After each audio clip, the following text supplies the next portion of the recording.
بسم اللہ الرحمن الرحیم۔ السلام علیکم ورحمۃ اللہ وبرکاتہ۔ خواتین و حضرات، آپ دیکھ رہے ہیں ازمودہ وظیفہ۔ آج ہم آپ کو بتائیں گے کہ سورہ ملک پڑھنے سے کیا ہوتا ہے، سورہ ملک پڑھنے کا کیا فائدہ ہے۔ سورہ ملک قرآن کریم کی وہ سورہ ہے کہ نبی کریم علیہ السلام نے فرمایا کہ میرا دل چاہتا ہے کہ میرے ہر امتی کے سینے میں یہ سورہ ہو، یعنی یہ سورہ اس کو یاد ہو۔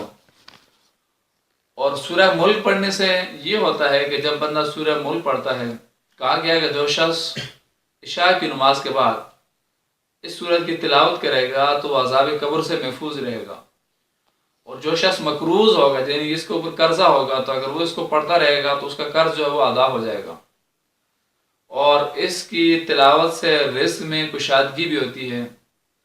جو بندہ 41 مرتبہ اس کو پڑھتا ہے تو اس کی پریشانی جو ہے وہ دور ہو جاتی ہیں۔ اور پھر اسی طرح جو 41 مرتبہ اس سورہ کو پڑھتا ہے تو اس کی دعا بھی قبول ہوتی ہے۔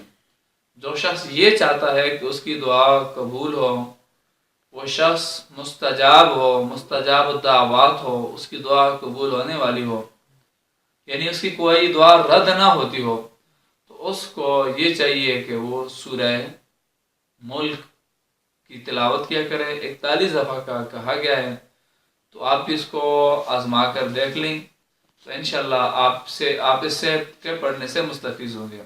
خواتین و حضرات، اگر آپ کو ہماری نیک کوششیں پسند آ رہی ہیں تو ہمارے چینل ازمودہ وظیفہ کو سبسکرائب کرنا نہ بھولیے، اور کمنٹ سے ہمیں ضرور آگاہ کیجیے، صدقہ جاریہ سمجھ کر ہماری ویڈیو کو شیئر کیجیے۔ اللہ حافظ۔